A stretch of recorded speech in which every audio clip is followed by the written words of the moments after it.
Hello, everybody. Welcome back.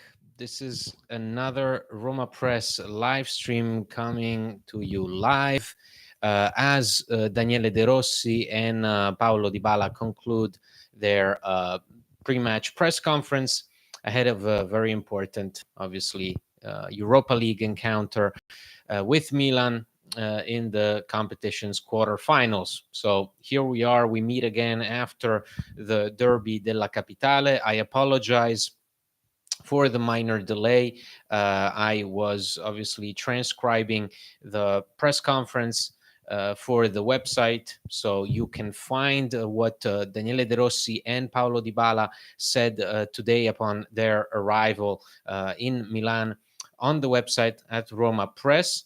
And in the meantime, obviously, I want to thank each and every one of you for being here with me. Today, I was hoping to talk about a bit about the Derby, what we learned from the Derby, and what we can expect, obviously, from the upcoming Europa League match with Milan, which is obviously the first leg is at San Siro, and it's going to be difficult. It's going to be a heated encounter. Um, Obviously, Roma are coming off a great moment, a great victory against Lazio in a fashion of winning that match, which can only boost your confidence because, as we said on the latest podcast with John, that match was in complete control. That was a result that Roma were able to bring home in complete control without taking any risks. Perhaps the only real risk was Ciro Immobile's missed penalty. But as one of our first comments says, the first comment says, Milan's form is incredibly worrying because exactly we are about to face a Milan side led by Stefano Pioli, and obviously my feelings about Stefano Pioli are known. I think the guy is not a great manager. I think if Inter this year are so far ahead of everyone else, it's because Stefano Pioli did not know how to make the best of the roster that was at his disposal to begin the season with. And so we find ourselves going up against the Milan side that is coming off a very positive streak. They have their attack firing on all cylinders. They have players like Christian Pulisic who are just getting really hot at the most crucial moment of the season. So we're talking about a tricky game of two teams that are coming off good results and are looking also obviously to leave an imprint on this competition. Both teams have not shied away from saying that the Europa League is an objective. So I wanted to say hello to Gisberto, our good friend Gisberto. Obviously, guys, this is the Roma Press live stream. If you're new to this live stream, please click the like button so that we can get more people in. And if you haven't subscribed to this channel, this is the Roma Press channel. This is where you get all the podcast episodes in video format, which you can also find on all other podcast platforms, wherever you get your podcasts from. And if you like what we do at Roma Press, it's just John and me. We are the ones who handle everything from social media to the website to the podcast. If you would like to help us, you can do so by going to patreon.com/Roma Press, and you can get some really cool benefits such as early access to episodes, extra episodes, and also some cool merchandise, as well as the inclusion in the crazy, psychotic Roma Press patron group chat. So thank you so much. Gisberto, based on Milan's recent form, is there anything you'd like to see from De Rossi to give us the best chance at getting a result? Well, first of all, I wanted to address exactly this aspect of the lineup, which is something that we have been, obviously Stefano Pioli has had Jose Mourinho's number for quite some time. Roma the last time I remember Roma doing something remotely impressive under Mourinho against Milan was that 2-2 draw, where Roma were able to pull back the result with Tammy Abraham in the second half. And that felt like a loss to Milan, but obviously Roma were not able to win. Today, even some of the Italian newspapers claim that De Rossi might try to re-propose this idea of Zeki Salik going after Rafael Leao. Did not pay off in recent months. Zeki Salik got burned several times against Leao. I think something new has to be, invented in order to contain the likes of Leao, the likes of Pulisic, because we are talking about a team that, again, without Stefano Pioli in charge, could be up there challenging Inter until the very last match day. I truly believe that. I want to see Roma do the unthinkable to stop Milan's attack. I want to see something new. I don't want them to settle for what they showed against Lazio. I think Zeki Salik was one of the stronger players in Lazio. I think he did really well. Perhaps not as well as Angelino. I would say that Angelino was the better fullback in that match. But if the media are speculating about this idea of Zeki Salik still being up there and being the only guy to mark somebody as dangerous as Rafael Leao, then we have to come up with something new, with something fresh. The latest, obviously, news in the lineup that we can talk about is potentially seeing Chris Smalling start. So Chris Smalling, Daniele De Rossi. I'm reading this from the transcript that you can find on Roma Press. Daniele De Rossi was asked specifically about Chris Smalling. Evan Dika obviously is suspended for tomorrow. And no, for the people that are interested in doing Dean Huijsen starting, he is not part of Roma's UEFA list, just like Rasmus Christensen. Therefore, he's not eligible to play. And so the choice comes down to either Diego Llorente replacing Indica like he did in the Derby, or Chris Smalling making a start. Now, after the Derby, Daniele De Rossi, something slipped by him, and he basically admitted that his plan was to give Chris Smalling a few minutes in the Derby in the second half, to then have him ready to start on Thursday night. So I think that's still the plan. From the way he spoke about Smalling in the press conference, Smalling is feeling good. Smalling is ready. Obviously, the English veteran was recently injured once again. He was struggling to come back, this time from an ankle injury.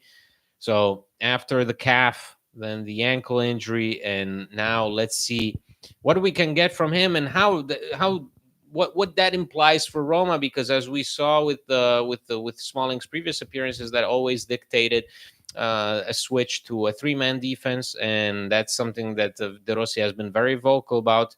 That it's not the way to play for this team. That I don't remember exactly when it was, whether it was against Fiorentina, but when De Rossi realized that you can't, this team just has almost an allergic reaction to a three-man defense. We haven't seen it since. And with Smalling back on the pitch, I would assume that you have to make certain considerations regards to that. Since Daniele De Rossi's arrival, Cristante has been really bad. He's a liability in the midfield. In Jose's team, he was better when called upon. He's not that good on the ball with the possession-based play. I actually think De Rossi is one of the better abilities is actually on the ball. Some of the passes that he's able to make are nobody else can, or very few, such as Lorenzo Pellegrini. It's true that since De Rossi has come in, the style of play, or what De Rossi is trying to get his team to do, has benefited greatly the likes of Leandro Paredes and Lorenzo Pellegrini. Brian Cristante is indeed somewhat of a liability, but at the same time, Eduardo Bove has not given the kind of response that you wanted from him in recent weeks. Probably one of his worst performance was against Lecce. At the same time, somebody like Houssem Aouar is not going to replace Brian Cristante. Aouar was not available for the last derby because of flu, so he will be available tomorrow. But it's true, there is you have to always consider with the managerial switch, there is always those that will benefit, those that will lose something. And but Cristante definitely lost something. He started off the year really strong, along with Bove again. So two players that were doing really well before Daniele De Rossi. Now they're a bit subdued. Bove obviously with extremely limited playing time so far. Cristante not so. Cristante is the Serie A player with most minutes, so it's pretty incredible what he's doing. But I realize that it comes at a cost. It would be interesting to see how and if Roma can play without Cristante, because they've tried to play without Paredes, they've tried to play without Pellegrini, they've tried all kinds of combinations, but Cristante somehow has always found his way into the lineup. Carlos, 5-3-2 formation incoming, the only way to survive in Milano. There will have to be considerations made with regards to how Roma want to approach this match. I actually was very impressed by how defensively sound they were against Lazio. I didn't expect Roma to play with that kind of fortitude, with that kind of mental strength against Lazio in the derby, a match that notoriously they've been failing at for the past few years. And yet they were there and they were ready to play and they were ready to contain Lazio's attack. Obviously, Lazio is a completely different team from Milan. Lazio have been undergoing several changes, including a new manager. They won one game against Juventus. They lost the next one, and they lost the derby. In the derby, they showed next to nothing going forward. But I think that also stems from the fact that Roma were able to contain them. Now, playing in a packed San Siro, a place where you've notoriously struggled in. So we're talking about a team that has failed to produce any significant result in that stadium for quite a few years against Milan. It feels like Stefano Pioli is the man least likely to cause a guy like Jose Mourinho problems, and yet that's exactly what's happened during Mourinho's tenure at Roma. That's why it's interesting to see where does this team come out of tomorrow, because let's remember, where is Mourinho's last game as a manager for Roma? In San Siro against Milan. He was up in the stands, he was suspended. That's the last time Mourinho sat on Roma's bench, and that was easily one of the worst performances by Milan, by not by Milan, by Roma all season long. Roma were completely gutless in that game. The performance wasn't there, and it felt like the air left the room. It felt like just the players had nothing going for them. But the same thing can be said about the match against Lazio in the Coppa Italia. And then we saw how Roma went on to play in this latest derby. So we're talking about, I think, a team that is rediscovering itself, even by looking at what De Rossi had to say. For him, this is a great adventure. When he spoke about San Siro, he spoke about revisiting a stadium that makes him believe in football. And he said that with the exception of the Olimpico and La Bombonera in Argentina, for him, San Siro is the mecca of football. And so I think you have to take into account that that's also how the players will approach it. They'll approach it, they'll follow in De Rossi's footsteps, they'll follow in his words. This is a manager who is completely new to this. And yet his approach in the derby for me was that much more impressive, because we were coming off a really disappointing result against Lecce. There was so much negativity. People were already doubting whether De Rossi is the right man for the job, whether this team really has turned it around, whether they are about to get even further disappointed by the results. Roma went into that derby and they showed complete control. They were perfectly in tune, perfectly in sync. They knew what they had to do. Like John mentioned on the latest podcast, it was remarkable to see a guy like Angelino, who is known for being more of an offensive player, being so restrained, so, completely absorbed by his defensive tasks, by what the team was trying to do, that the mission was don't take risks. And Roma did it very efficiently. So I hope that's also the mentality tomorrow. Don't take risks, but at the same time, do not be afraid, be in control. What we can safely say about Milan, what they've been able to do over the years against Roma, was always to make the difference between the two teams felt. I think Milan is one of those few teams that over the years really just consistently pounded you into the ground, letting you know that they are the better side. Which is disappointing. It's disappointing. The last time Roma won against Milan at San Siro, Edin Dzeko was on the team. Edin Dzeko was one of the goal scorers. Okay, so let that sink in. It's been quite a while.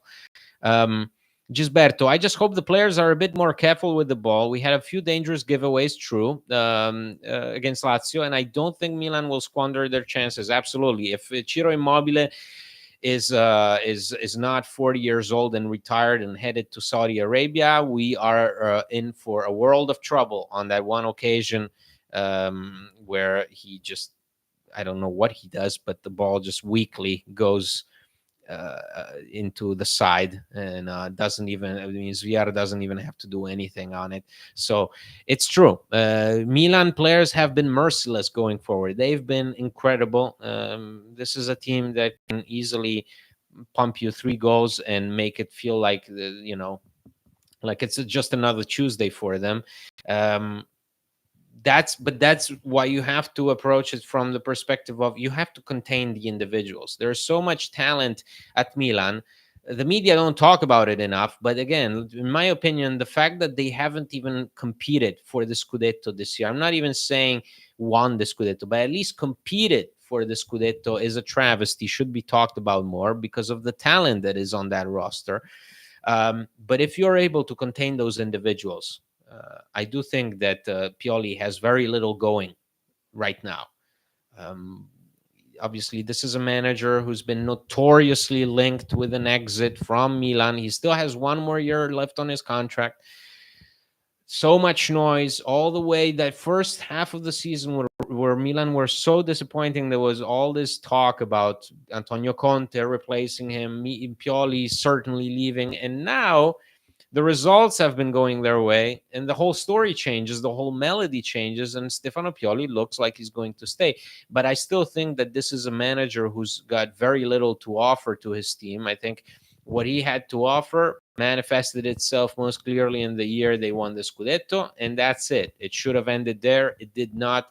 Milan gave him a contract extension with Paolo Maldini personally handing him the new deal, and that was a mistake. Milan, in my opinion, are running on fumes with regards to ideas, but they're carried by incredible individual talent. They have really great players up front, and so that's where Roma have to focus on. They cannot think that, for example, Paulo Dybala by himself will be able to contain somebody like Theo Hernandez. That's not going to happen.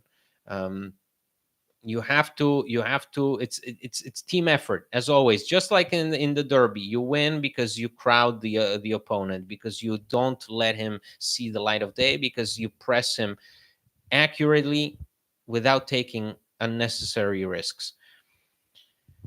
Do you think Milan have any weaknesses that Roma can exploit and generate some offense? I mean, I think for somebody like Calabria is very easily exploitable. The defense itself is has been not good, to say the least. Just look at the games against Slavia Praga, even against Rennes. It's evidence that you can score against Milan, that you can go on a scoring run, that you don't need to be some Manchester City type of team to impose yourself on them. Milan are touchable. They're touchable because of Stefano Pioli. They are right now, they're physically sound. This is a team that notoriously has struggled with injuries over the last few years. Right now, almost everybody is back on the team, so you're not going to be facing a depleted side. They're going to be at full strength without Tomori, obviously. So that's going to be an important absence. But besides that, we're talking about the Milan side that is physically sound. So I think the defense is easily exploitable. That Roma have the capacities for it. If Slavia Praga had it, and obviously Slavia Praga also hurt us, um, it's possible. I do not think that tomorrow's match is some sort of unthinkable endeavor.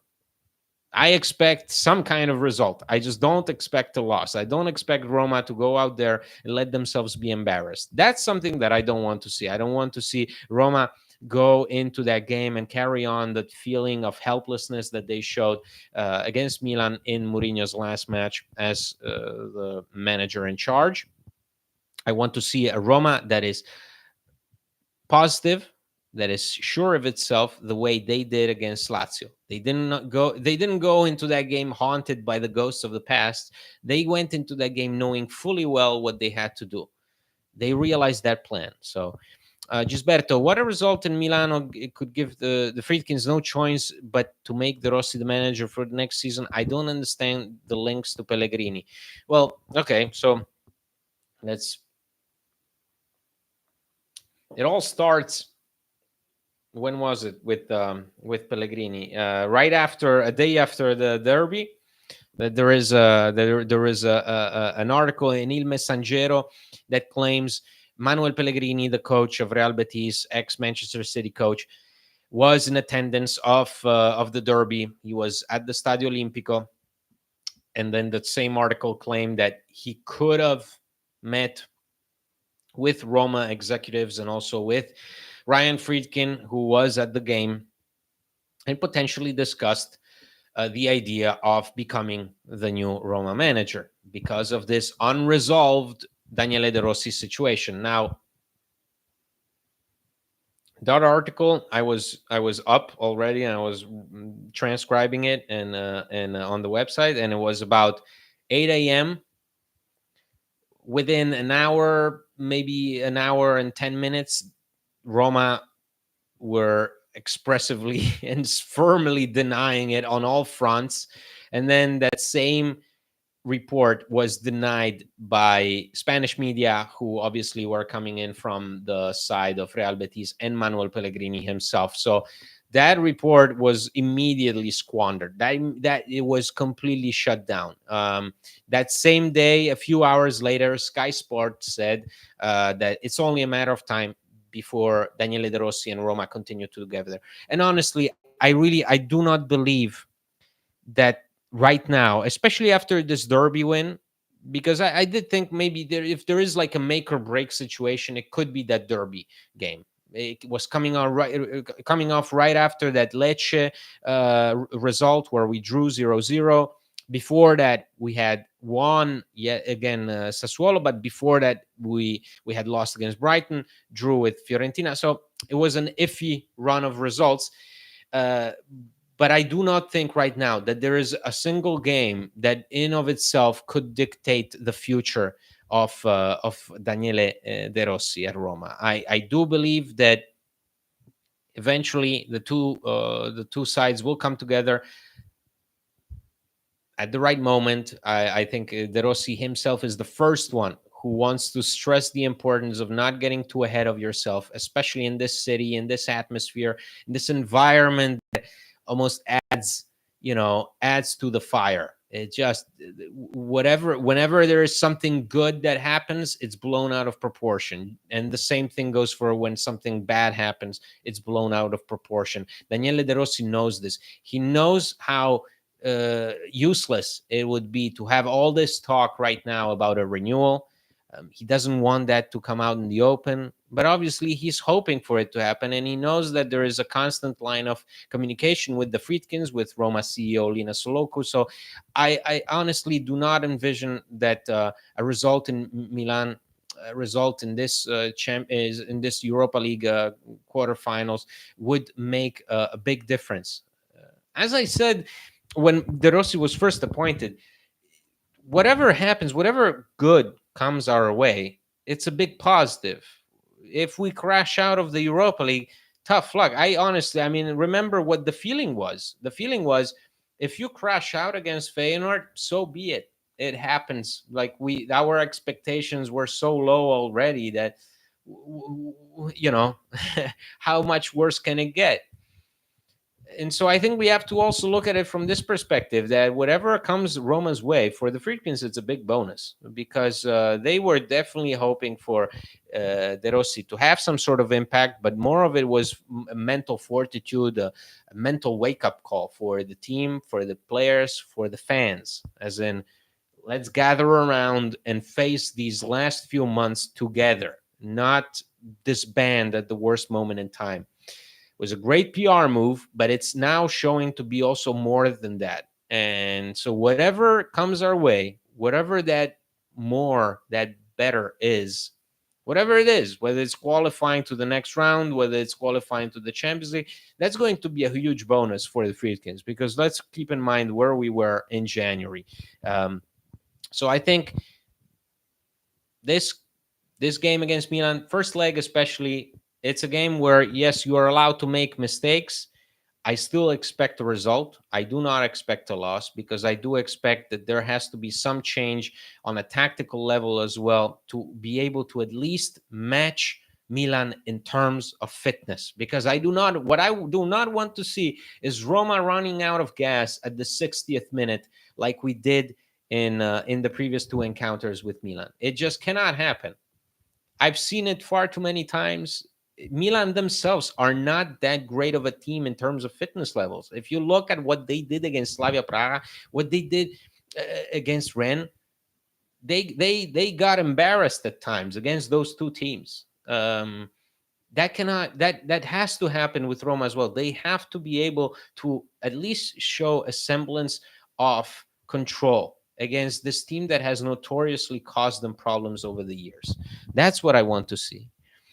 After 3 seasons of bending over to Milan, it's time to show the real Roma. Absolutely, Abdullah. Jose gave them too much respect, good side, but not Real or City to put 11 men behind the ball 90 minutes. Well, and that was, it always felt, especially at the San Siro, it always felt like at San Siro, no matter who you play, you go and you set yourself up for a barrage of goals. With the exception of of that 2-1 win against Inter in Mourinho's second season. Aside from that, I cannot recall a single time where we went to San Siro and you could tell that this team has it from the first until the very last minute. That's what I want to see. That's what I want to see. I want to be inspired, guys. I want to be inspired. I know everybody here wants to be inspired, because that's what Roma have been doing with Daniele De Rossi in charge. That's why the report by Il Messaggero a day after the derby felt like the most classic media hit job after an important win. And after an important win, here you are, we're tossing out this name that we've never been linked to before. That is it's just the name to stir something, to stir a kind of discourse that was not there, that was not meant to be there, because everything was going fine. People were happy with the result against the derby win in against Lazio.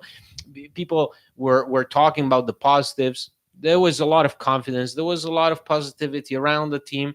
So what do? You have to throw out the name Manuel Pellegrini, 85 years old. Nobody gives a damn about him. Come on, let's face it. His best years are over. Um, what are we doing here? All these reports before, Roma want to go in a different direction. After Mourinho, they want to go in a different direction. They want to bet on a young coach. Here comes Daniele De Rossi. Daniele De Rossi proves that he's able to read the moment and also give something, not only on a mental level, but also on a tactical level, on a quality level.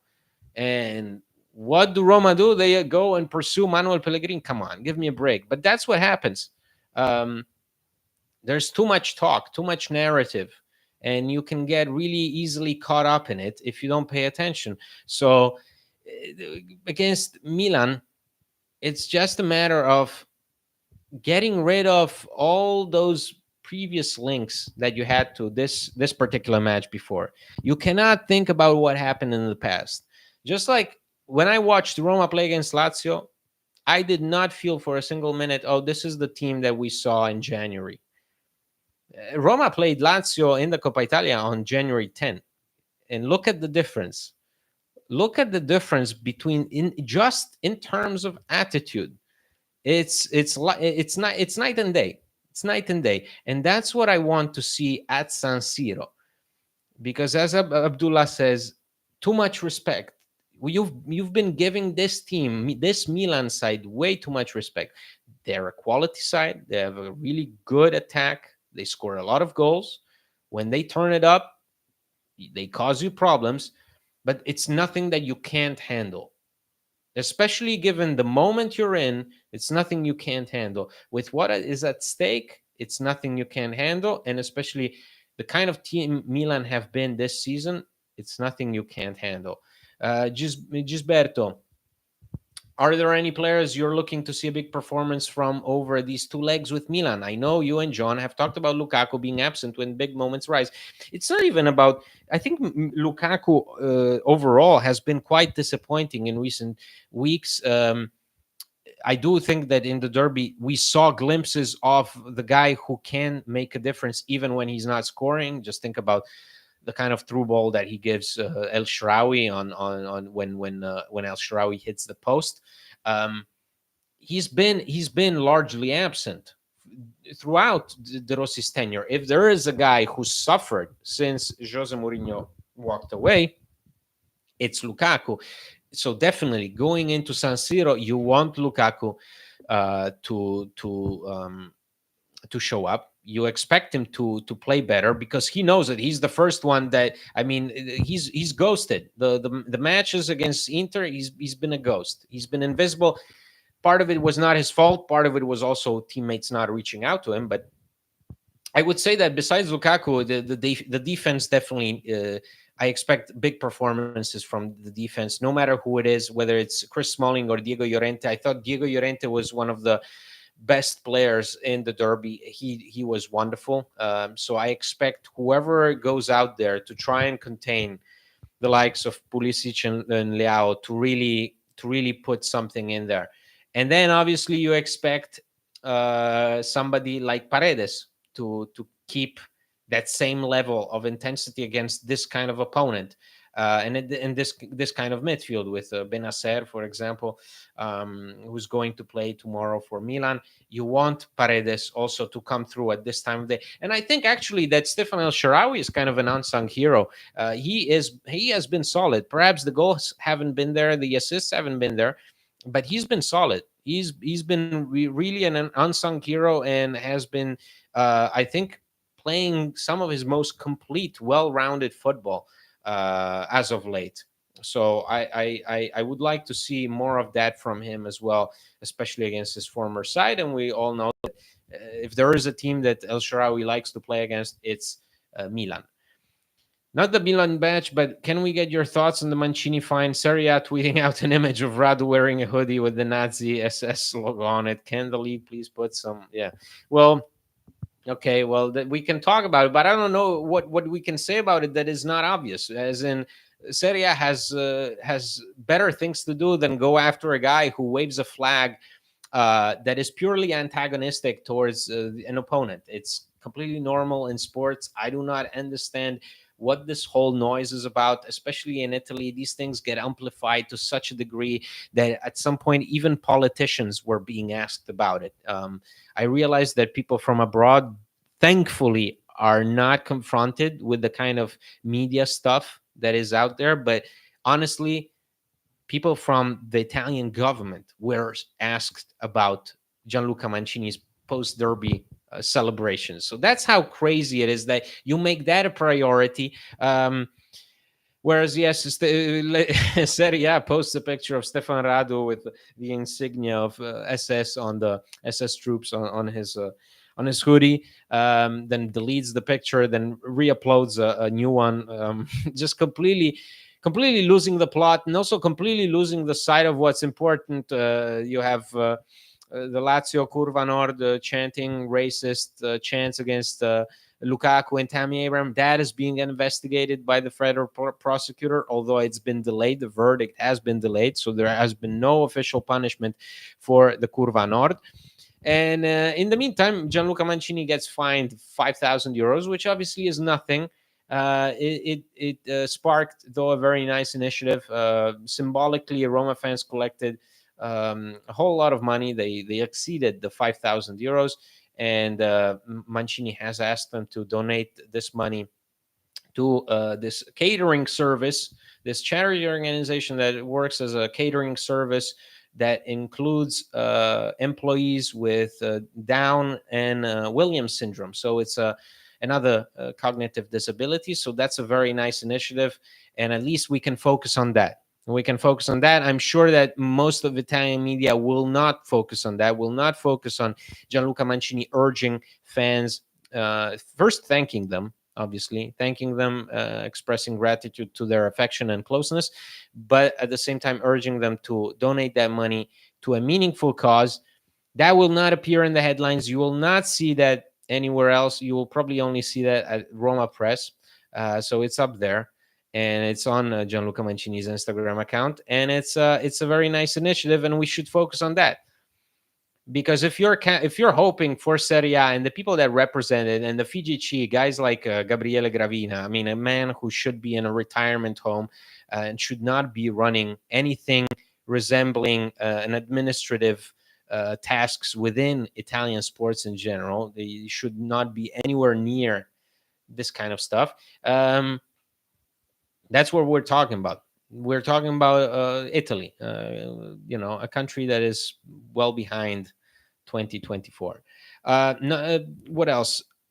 On Daniele De Rossi's performance as a coach, we all know that it has a lot to do with the team behind the manager. Who is on Daniele De Rossi's team, and who do you think is a good? I can't say. Wait, who has a good soccer mind? I mean, I think that it's pretty evident that somebody like Leandro Paredes responds immediately to Daniele De Rossi. Leandro Paredes has not been a footballer for quite a few seasons. Ever since his move to Paris Saint-Germain, he's been missing. At Juve, he was a ghost. At Roma, with Mourinho in charge, he was a ghost. Now that's number one. Lorenzo Pellegrini, another Daniele De Rossi fan, another close friend of his. He's the other guy. Who else? I think Paulo Dybala is truly becoming one of his warriors, one of his soldiers. Paulo Dybala is very objective. Paulo Dybala was today attended the press conference along with Daniele De Rossi. You can also find that on Roma Press. And he spoke very highly of him. He says that, watching Daniele De Rossi get to work, be so enthusiastic about communicating his ideas to the players, is what eventually will make him a great coach. So I think Daniele De Rossi is just a very, very close guy, not only to the team, but to the sport itself. He's still very much enveloped in it. After the Derby win, he was very emotional because he said, for so many years, I basically cut myself off from this team. I made it a point not to give out interviews. I made it a point not to be, an overwhelming figure for the club. I wanted to just let the club do its thing. I was doing my thing. Daniele De Rossi, obviously, after retiring from Roma, goes to Boca Juniors, plays 6 months there, comes back, does the coaching license, then goes and works for Roberto Mancini with the national team. Only then he gets the Spal job. Then he gets a number of rejections after the Spal job, and so he finds himself in this situation that, obviously, but and yet he was always there. He was always there, and he's a guy who lives and breathes this reality. So I think if you have somebody like him, Daniel De Rossi is what, 39? So I mean, he's not that old. He's right there with those guys, and most of them know him from their playing days. Leandro Paredes was his backup in 2016-17. Lorenzo Pellegrini grew up with him. Brian Cristante played with him. He was the guy that Daniele De Rossi pointed to as the next leader. So I think that he's a man who's very easy to get along with, and again, from a PR perspective, if you think about the moment we were in and what the Friedkins were up against with that decision to sack Jose Mourinho, quite one of the most controversial decisions that you could make within this city at that point in time. This was a brilliant PR move. Brilliant. It solved so many things and it added so many more positives to the situation. How does Champions League qualification affect Roma's summer in the settlement agreement with UEFA? Well, the settlement agreement, you will still have to respect it. So you'll still have to fulfill those 40 million in revenue that you have to generate through by selling players. But obviously, it gives you a huge financial boost, gives you a lot more visibility. It will give a lot more visibility and a lot more revenue in the next season if you're able to get to the Champions League. It changes you. It changes how people perceive you, how teams perceive you, how players perceive you. Let's remind ourselves, Roma will not be able to benefit from the growth decree.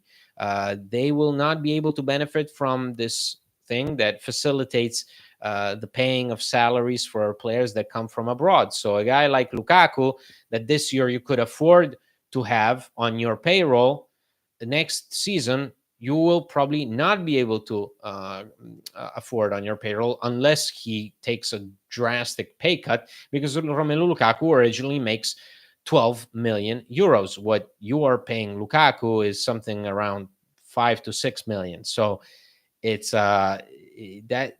So we have to take into account that reality, and then take into account what the Champions League offers. Champions League offers visibility. Champions League offers appeal. So if you can't draw players through the Italian growth decree that has facilitated enormously the acquiring of certain free agents, even some of the exactly like Lukaku or Tammy Abraham, you will have to rely on the appeal of the Champions League.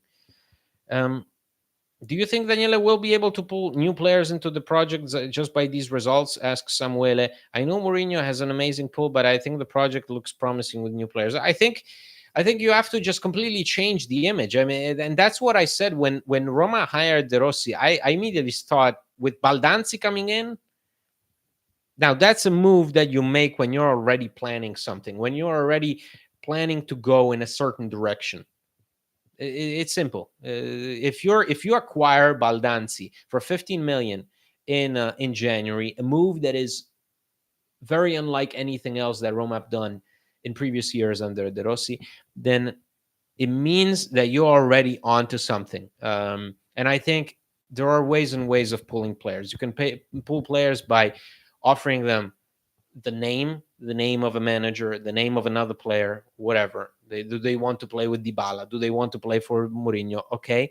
Or you can pull them by being the team that knows how to have fun, by being a team that knows how to get results, by being a team that is able to turn things around. Because if Roma, and this is a huge, big, ginormous if they are able to achieve any of their objectives for the season by the end of this season, given where we were in January, now that's a story right there. That's a story, because I think most of us did not expect anything close to this. 26 points in 11 games from Daniele De Rossi. We had 29 points in 20 games with Jose Mourinho in the first half of the season. So we have to consider that anything that contributes to this story of Roma turning it around and actually being competitive in a very competitive Champions League race, that's a huge bonus, and also will help you immensely for the summer, when people and players will be looking around to see, hey, where can I have fun? Where can I play? Where do I feel that there is something brewing? And I think the Mourinho situation was tired. That's why Thiago Pinto walked away. Thiago Pinto walks away because he feels he's given everything he had to give.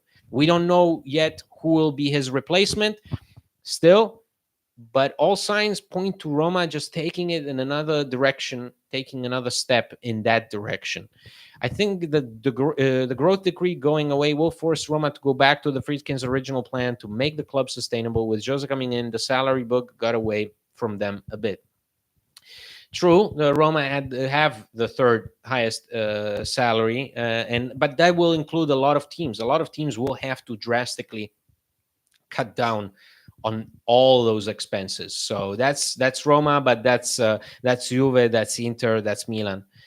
Mourinho was great, says Wavy, but with De Rossi, it feels like Roma again. The club isn't being dominated by the presence of Mourinho. I think this is really up for discussion, depending on how you interpret this team. Mourinho, if you ask people on the street in Rome, they will still, consider Mourinho a god. It was a guy who delivered Roma's first trophy in God knows how long, their first European silverware.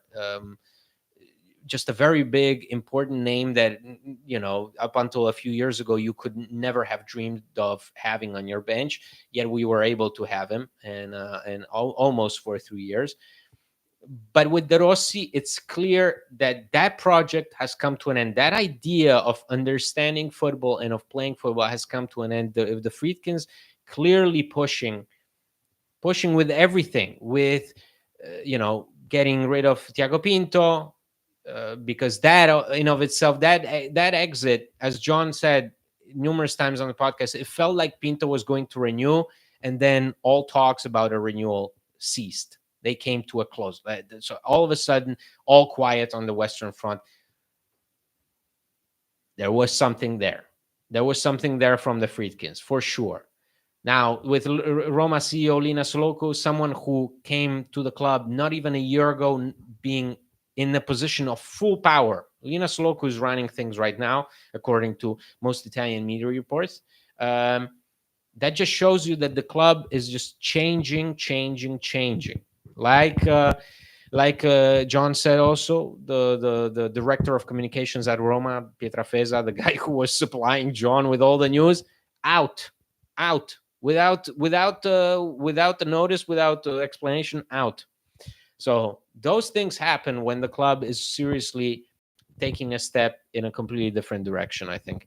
Do you think Bologna will make mistakes for Roma to get to top four or guarantee champions, or is it just going to be hoping for extra Champions League spot or through Europa? I think you cannot hope for Bologna to make mistakes, and I do not think Bologna will make many more mistakes like they did against Frosinone, where they squandered chance after chance. I mean, if you look at what the kind of chance that they had in the final minutes, in the final seconds, really, it was unbelievable that they didn't score. Eusebio Di Francesco was lucky there.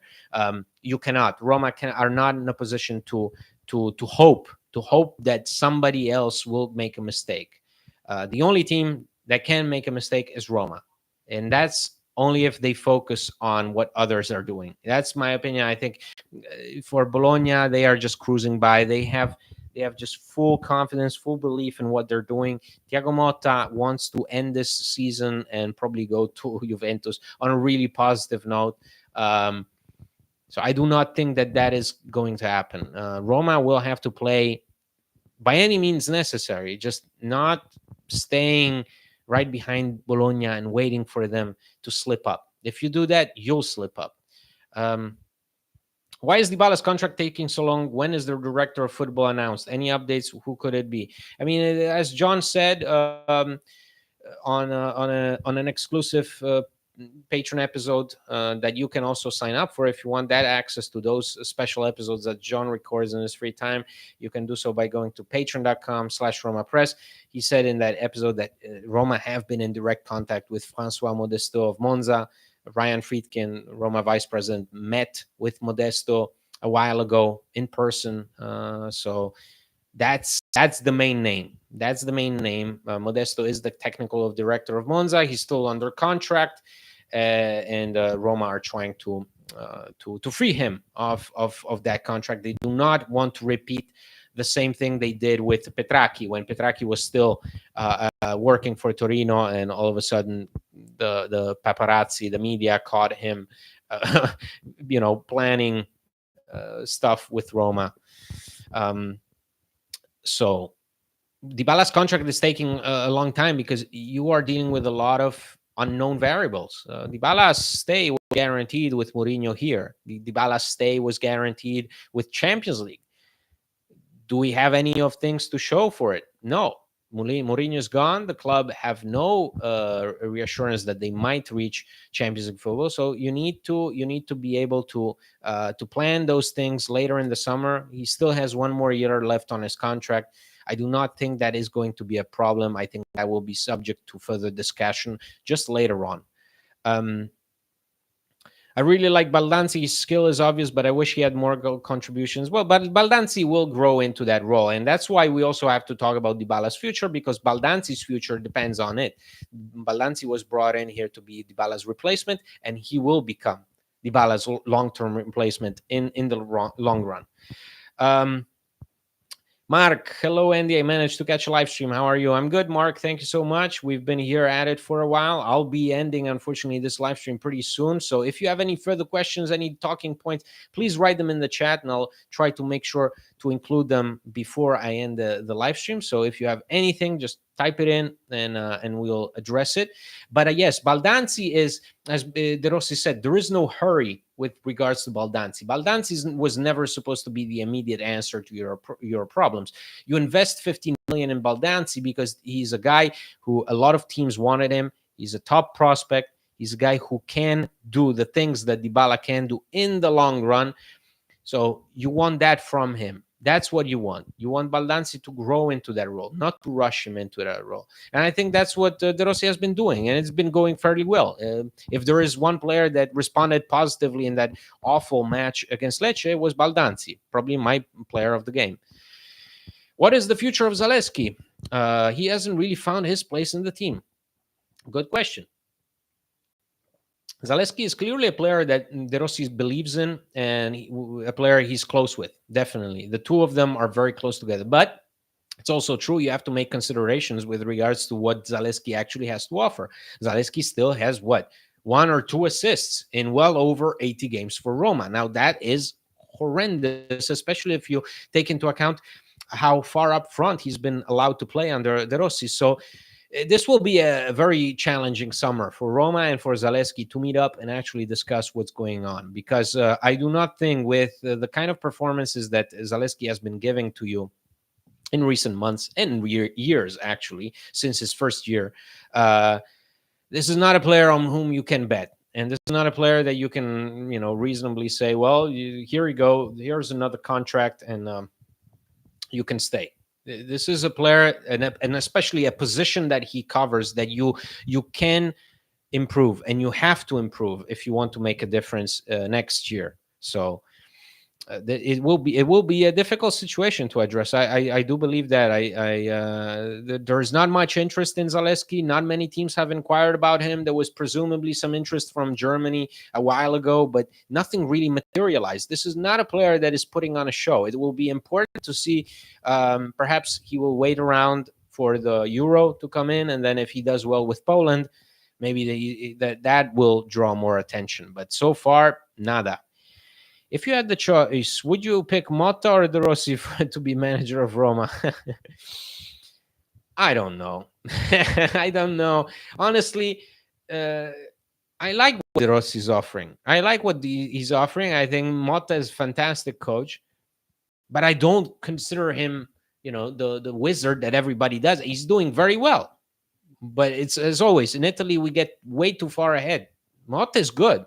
And if Juve get him, they'll be fine with him, especially after 3 years of Allegri. Are you kidding me? But so far, I like De Rossi. I don't know. I would not look at this situation with De Rossi as he's still an interim. I think De Rossi, from the moment that he was brought in, there was always a quality to him that hinted at a long-term future together.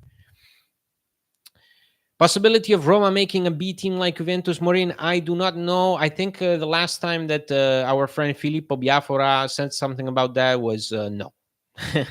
that there is no possibility. Should we sign Angelino? Good question. I think honestly, for 5 million, 26-year-old, 5 million, good going forward. Put in a really great defensive performance against Lazio. Very quick, adaptable, good cross. For 5 million, you could do much worse. So honestly, I think Roma should make use of this opportunity. That doesn't mean that they should leave that flank as it is, especially with Leonardo Spinazzola's contract coming to an end. But signing Angelino on a long-term deal would be a good step in the right direction. Final prediction for tomorrow's game, Gisberto. I will say a draw. I would say a draw. Say 1-1 or 2-2. I think both teams are very capable of reading each other. Both teams are capable of scoring. So why the hell not? And I want to give Roma a chance. I want to believe that they will give me a result worth talking about here tomorrow night when I will be recording with John. So we will leave it there for the moment. Thank you so much, everybody, for joining me tonight. If you haven't subscribed to this channel, please subscribe, click the like button, do everything that can get us some more visibility. The channel is growing, and we greatly appreciate all the support at Roma Press as well for the website, for the podcast. Every comment, every contribution, every retweet is greatly appreciated. If you would like to support us directly, you can do so by going to patreon.com/Roma Press, and you can get a lot of cool benefits, and we appreciate it very much, as always. We will see you soon. Tomorrow, as I said, I will be recording with John right after the match, so expect a new podcast episode to come out on Friday. In the meantime, guys, thank you so much. Take care of yourself, and as always, Forza Roma.